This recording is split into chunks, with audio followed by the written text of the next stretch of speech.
we are joined by artist extraordinaire Grange Wallis. Grange Wallis has been creating covers of the Phantom since 2018, with his first cover being inspired by the story called The Stone Carving People. And we start our chat with our first question. Did you grow up with the Phantom when you were younger?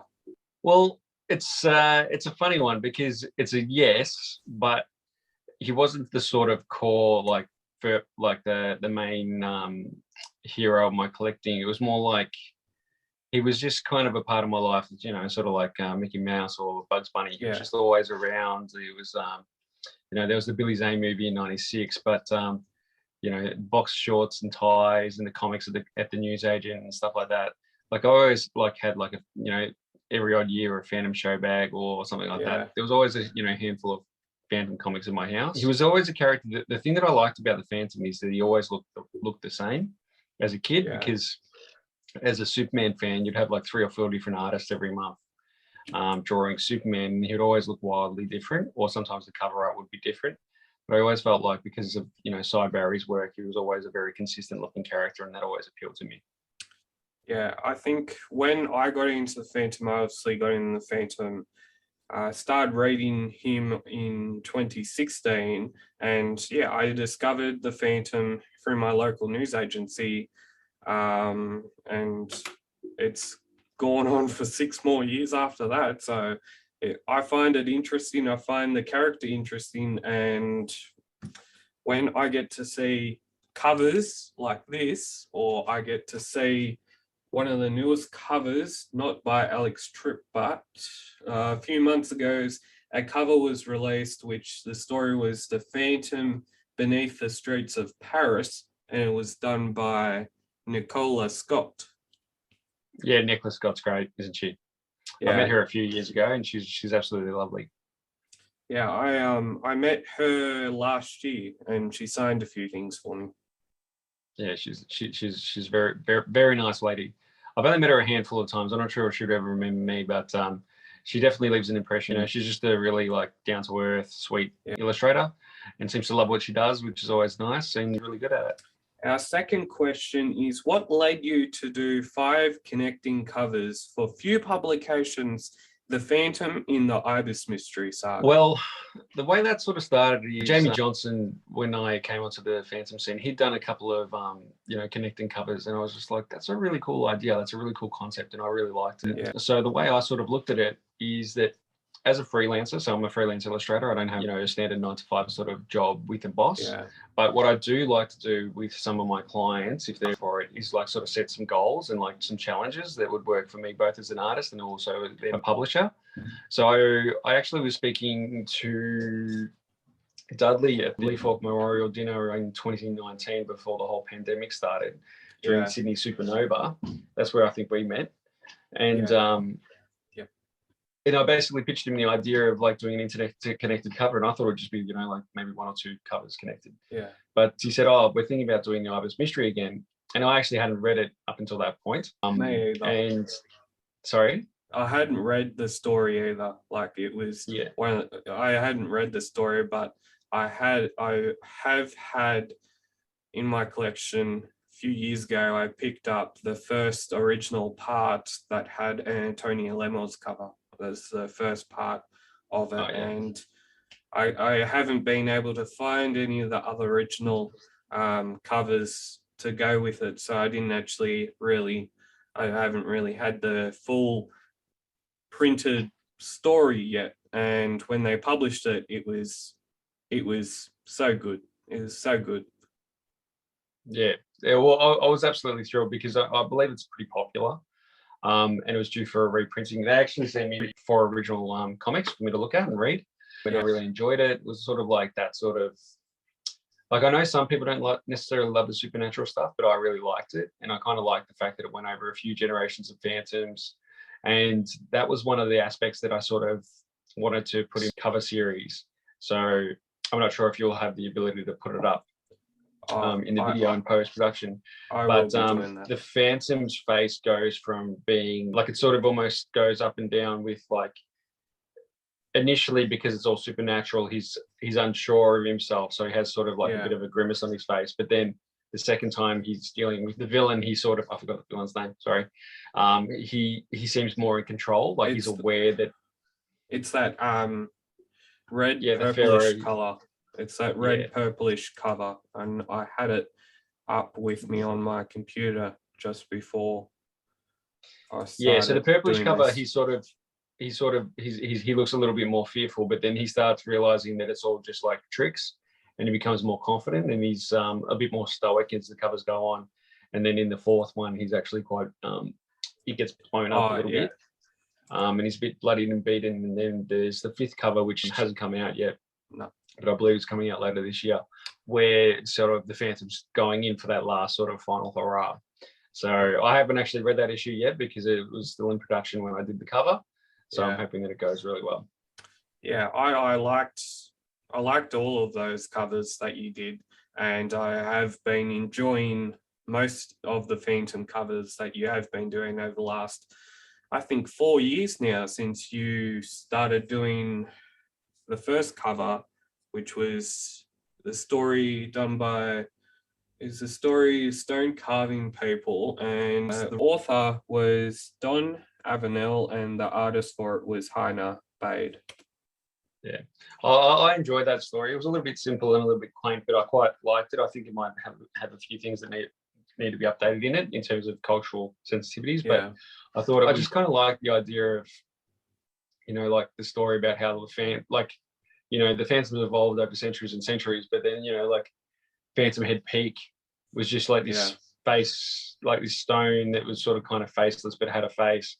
And then as a thank you to the Phantom for saving Stone Carving People, they actually masonry redid it to make it look like him, and it sort of adds to the lure of the Phantom and his like his mythos. So I quite like that. I think it adds to the mystery of the character and adds to the whole scene when you are like seeing as a fan, when you're seeing like a panel and it's got like the Phantom head on and the Phantom peak in a story. I think it adds a lot to the story, and when people do that, I think it just adds another element to the storytelling, I think.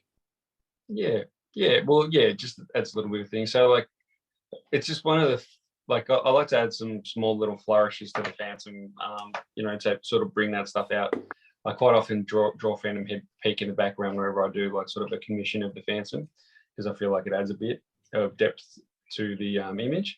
But also, like, I'm not sure if you saw my last cover, the one with the pirates, where I actually drew the. Oh, you like that one too? Yes, good. I liked it because I liked it when you did like the skull in the clouds. Yeah, that's what I was going to say. Like it just adds, like the Phantom's not supernatural. He's like Batman. Like he's just a man in a costume. Yeah. So I like being able to bring in those things that almost seem like he's a supernatural force. And I think just visually it adds a bit to the character. And I also think that it's just a fun thing to do as an artist to sort of make the Phantom seem more superhuman than he is. Yeah. But it's all theatrical, so I enjoy it. Our third question: do you get inspirations when you do your commission?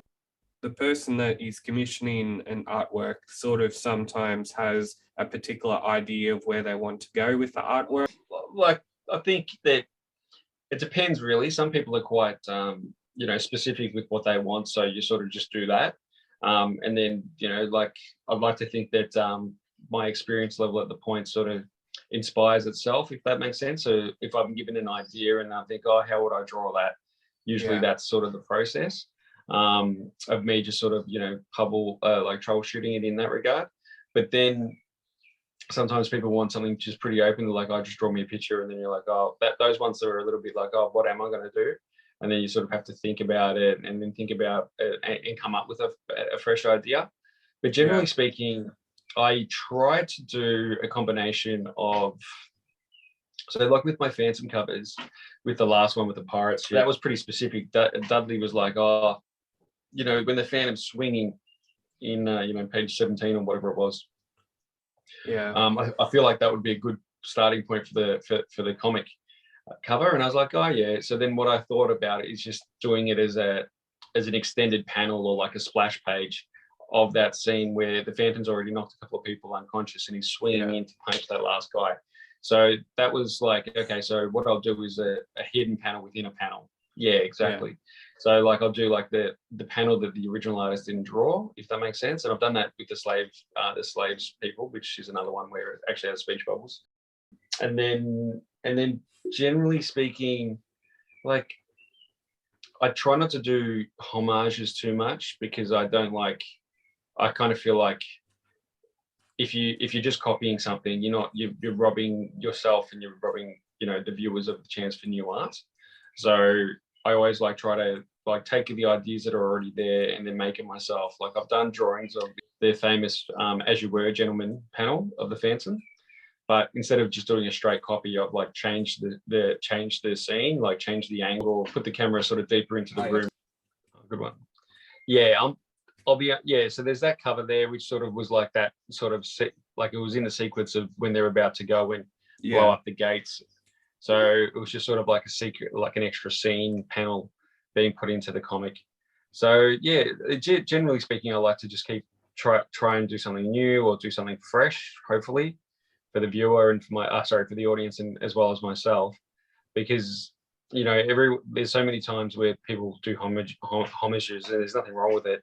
It's just I feel like it's an opportunity wasted for a new art that could potentially be homaged in the future. Like I like to be, the person that draws something brand new that doesn't necessarily riff off other people. And it's also because I'm scared of being being put up on one of those websites where they sort of tell you that, you've been copying other people's art. I don't know why, but it's just a phobia of mine. I always want to be considered as being a little bit original with my own art as a challenge for myself, but also I just don't I don't like photocopying things because that's what photocopiers are for. You're not able to put your own spin on it. You're not able to use your creativity to then make the artwork your own or something. Yeah, to a degree, there is truth to that, but I also do think that there is a lot of creativity in homages. Some of them are very funny and satirical, but it's not for me. It's something that I like.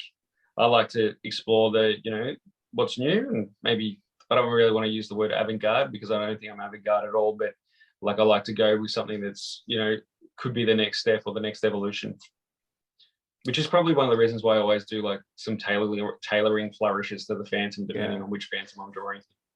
I think in the latest cover, I'm just going to continue on here. I think in the latest cover of a few of the detail points in his ship that he did on his latest cover. I'm going to be sharing a picture of it up on the screen right now, but Alex Troop did detail in how you do the ropes on the old ships and on where on the old wooden ships, they've got a mast and you might have rope things. Yeah, the ladder ropes. Yeah.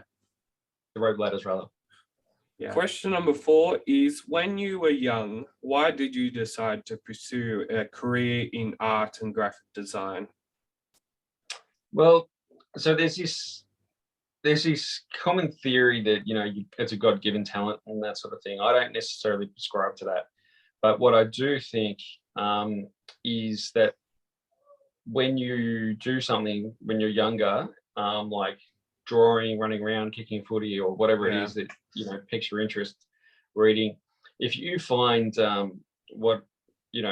enhanced enjoyment, so if you find more enjoyment in something, like I did with drawing, and pushing myself to find more and more nuance in drawing. So basically, to bring it back a little bit, is I found a lot of enjoyment when I was drawing and reading comics and watching Superman movies and playing with my toys. I have a massive toy shelf here, which you can probably see. But the way, I did definitely find enjoyment in it, but then, you get to a point where, you keep trying to get better and better and better, and you keep hitting a wall, and you've got to push yourself to get to that next level.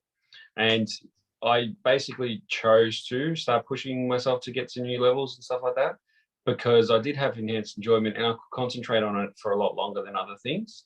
Yeah. And yeah, I think it just, I also had a hearing loss, or have a hearing loss, and I use hearing aids. So I think that that ability to not really be paying attention to the world around me, because of the hearing loss, I could really zone in on it. Yeah. So it's just been a lot, it's a labor of love. Like, I'm always trying to figure out things. I'm constantly thinking about drawing, like, all the time.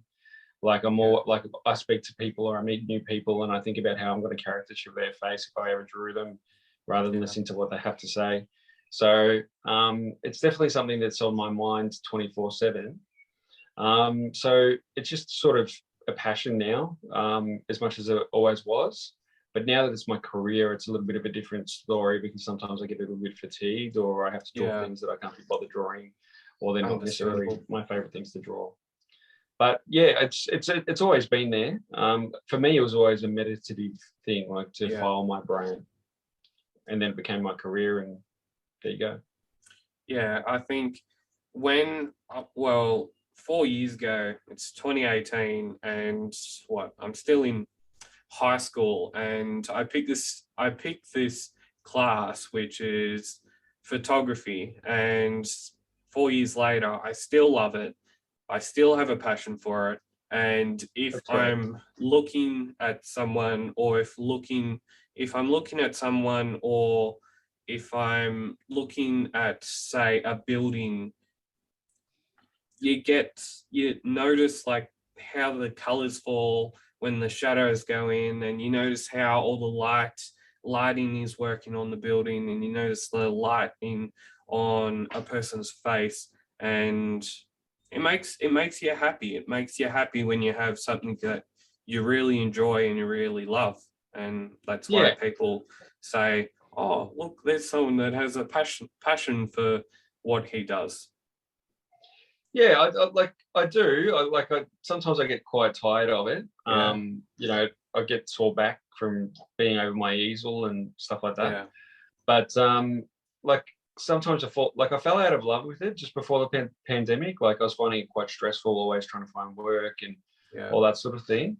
And then I lost a bit of work with the pandemic, and there was a part of me that actually wanted to give it up and just get another kind of job, or work for somebody. And then, funnily enough, the pandemic hit, and then I actually had to give up. I couldn't find any work, so I ended up having to do some construction work just out of desperation.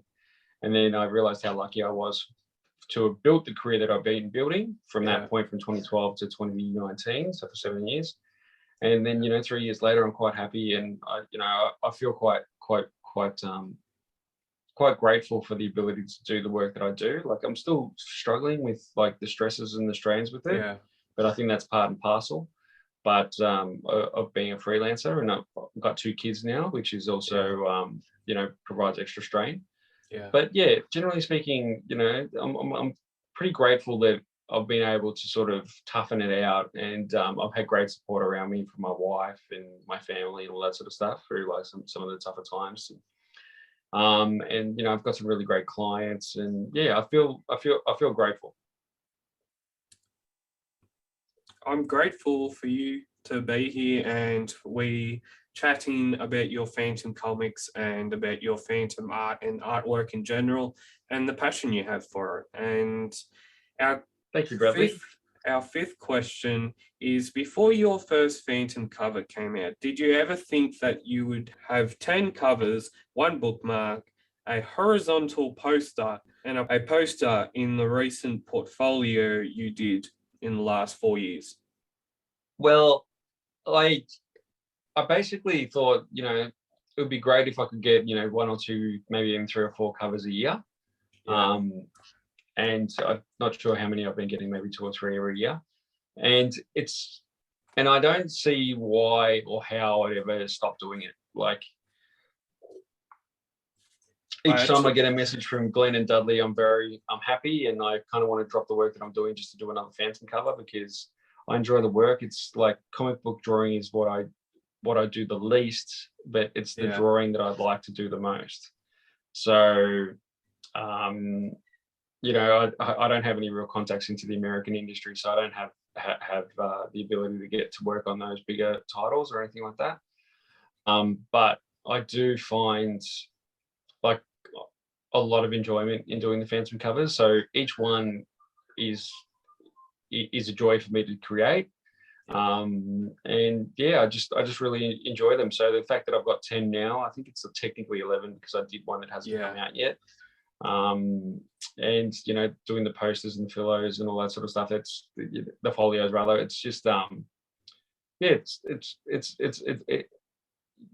younger version of myself would be very happy to know that I've worked to a point where I get to do the things that he dreamed of doing as a kid. So you've got to look back on the journey, and sometimes you've got to remind yourself of the work that you've done, and how, because when you work for yourself, self-doubt is a big part of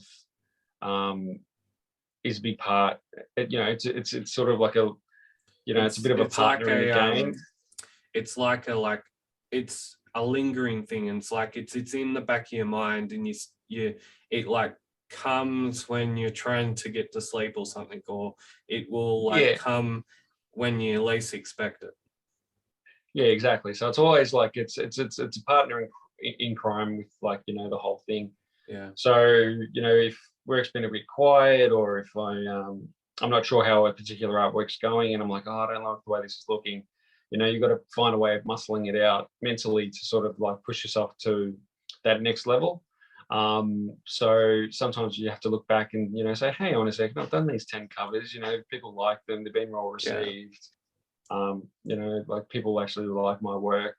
And then I sometimes look at my own portfolio to remind myself of the work that I've done, just so I can sort of increase my self-belief, because the fact is I do think I'm quite capable in this game, and I really enjoy the work that I do. And I've been lucky enough to have somebody like you, Bradley, and the guys at the Chronicle Chamber and all that sort of stuff that have been pumping up my tires for the last few years and sort of giving me nice reviews and telling me that they like my work and they want to see more of it. So I'm quite happy, and thanks for having me on, which is also quite nice. Good. So I'm glad to be speaking to you about my art, and thanks for reminding me how many covers I've done. I've forgotten. Oh yeah, I had actually made a list of. I had made a list of how many covers you had done from the last 4 years. You did a cover in 2018, which was the stone carving people. The next one you did in 2019 was a part 2 to the story of Dark Chalice. Then you did the slave workers one that had art. The artist on that was Jamie Valvey. You did another one in 2019, which was the second part of The Guardian of the Eastern Dark. That was a story done by Michael Soul. And I really like that cover. That was a fun one because of that castle with the lava pit. Yeah, I enjoyed that story. I think I enjoyed that story. There's been little stories in the time that I've been reading the Phantom that I haven't liked, and a lot of people will know if I do not like a story, because I will talk about it, and I will talk about something if I don't like it.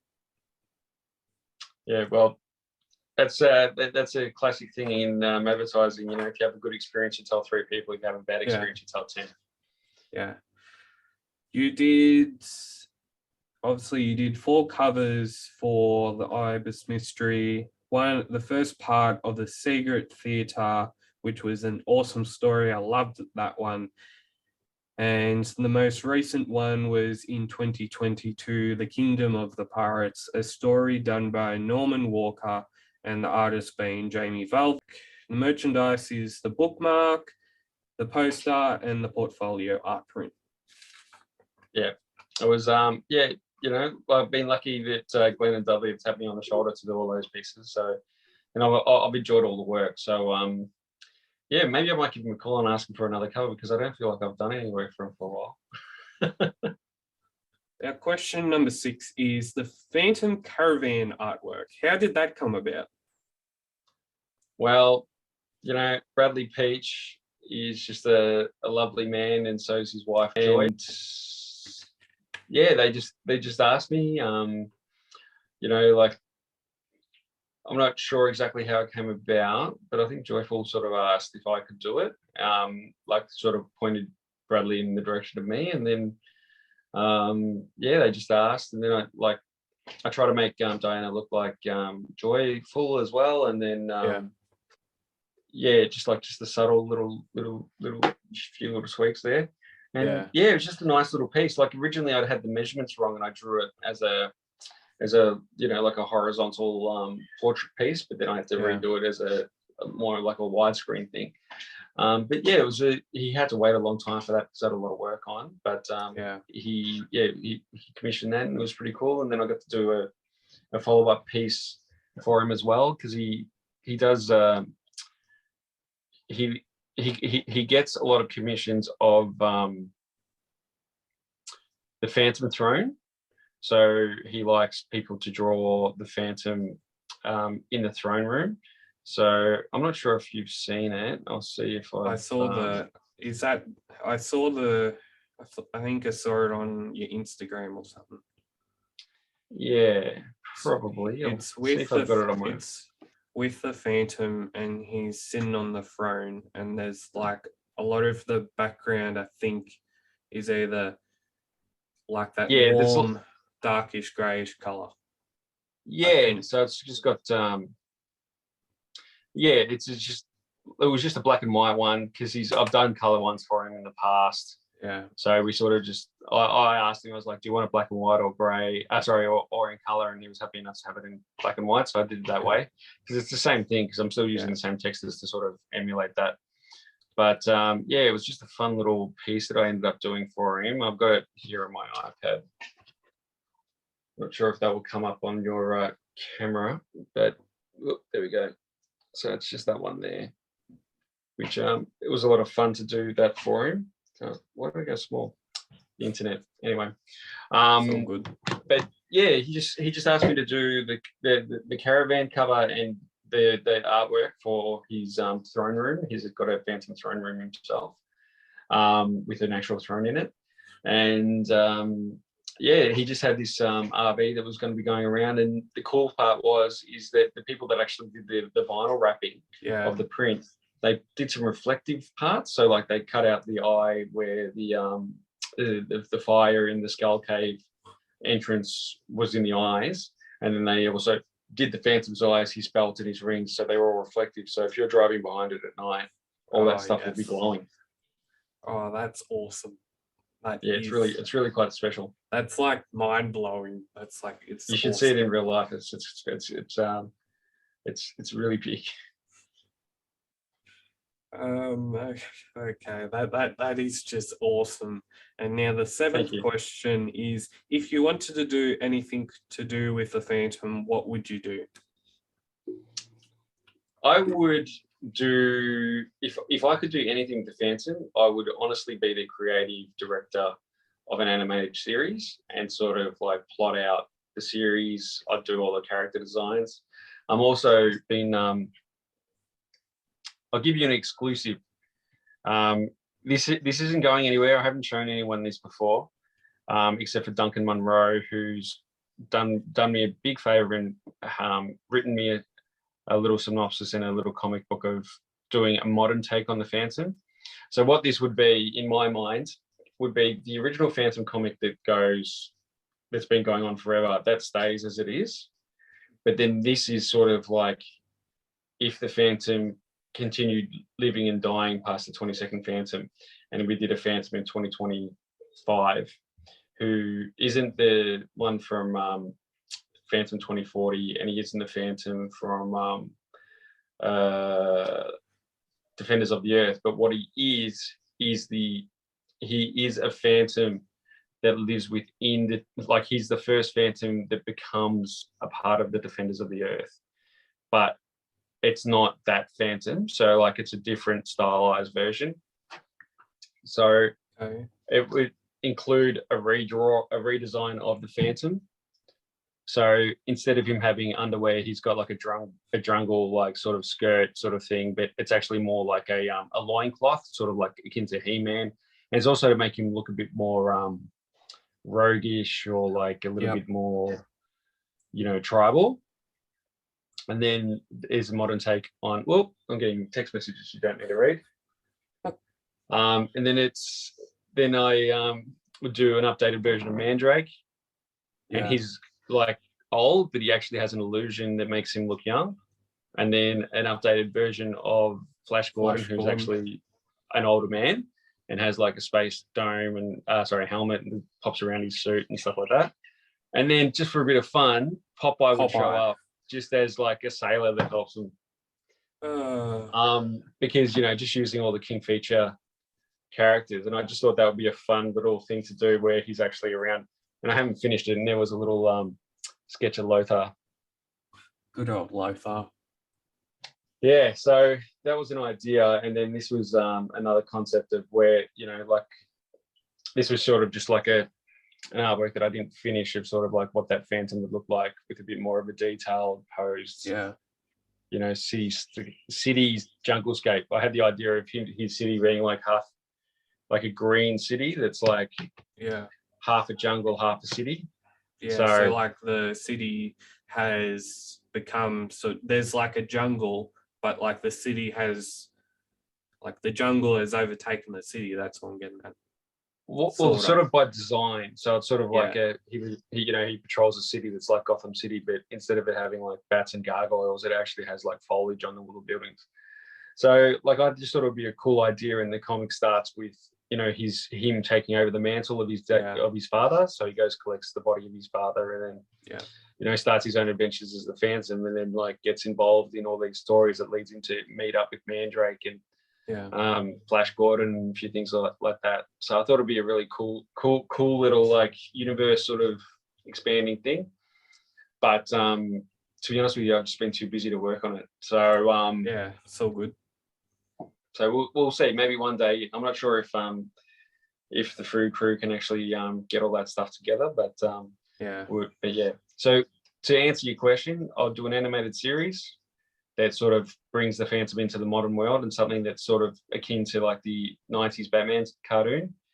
But it would be like I'd call it something Phantom in the Chronicle Chambers or something like that. And it would be like, it would start off with, either the current Phantom like on an adventure, and then or him reading an adventure of one of the previous Phantoms, and then it would just be like a 1 or 2 parter that tells a historical Phantom story, or the modern Phantom going about his business.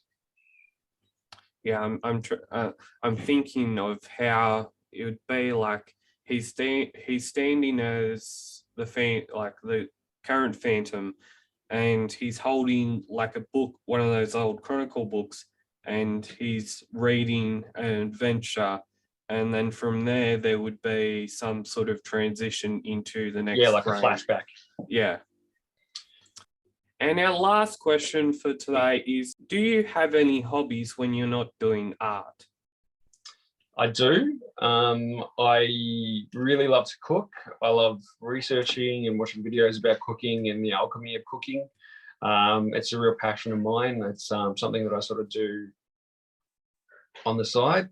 I also love toys. I love toy collecting. I have like a lot of toys, and I'm also wanting to develop my own toy line one day, like in terms of like modeling on 3D and sort of just doing my own figure line.